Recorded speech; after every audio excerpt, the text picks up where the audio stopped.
तर राधा किचन रेसिपीमध्ये तुमचं स्वागत आहे.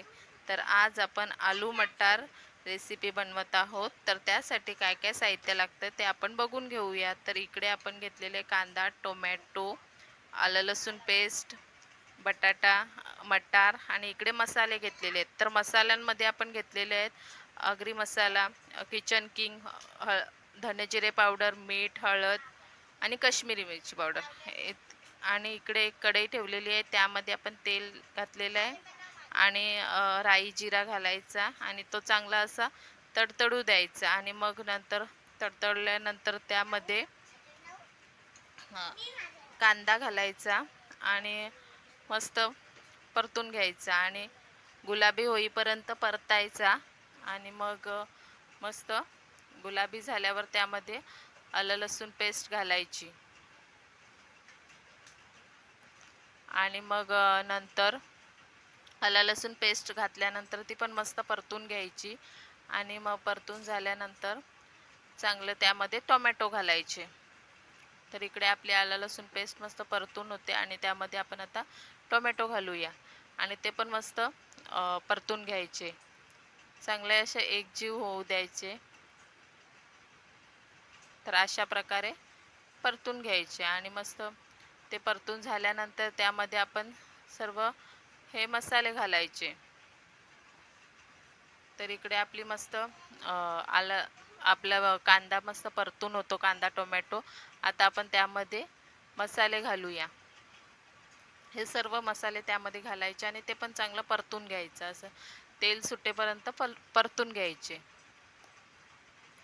तर इकडे मस्त आपले मसाले परतून होतात आणि मग बघा मस्त तेल सुटलेलं आहे त्याला. आणि आता ह्यामध्ये आपण घालायची फ्रेश क्रीम. ही दुधावरचीच आहे क्रीम, साय.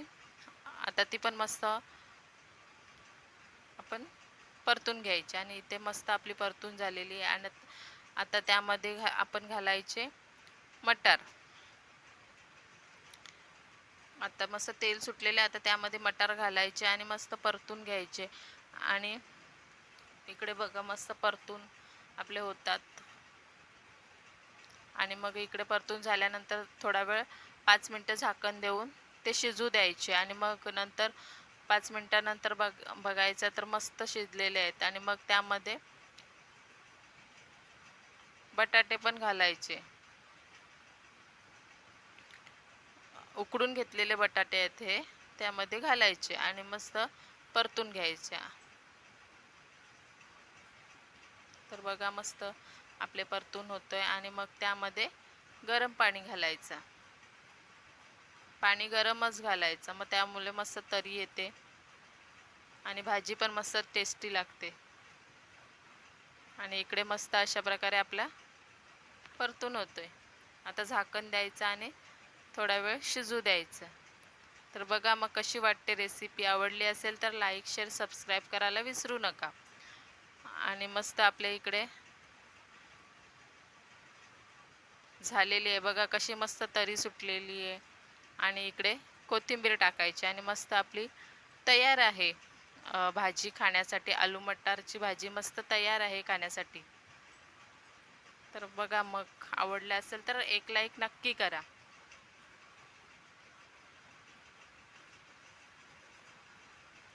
मस्त घरच्या घरी हॉटेलसारखी आलू मटार भाजी झालेली आहे. तर चला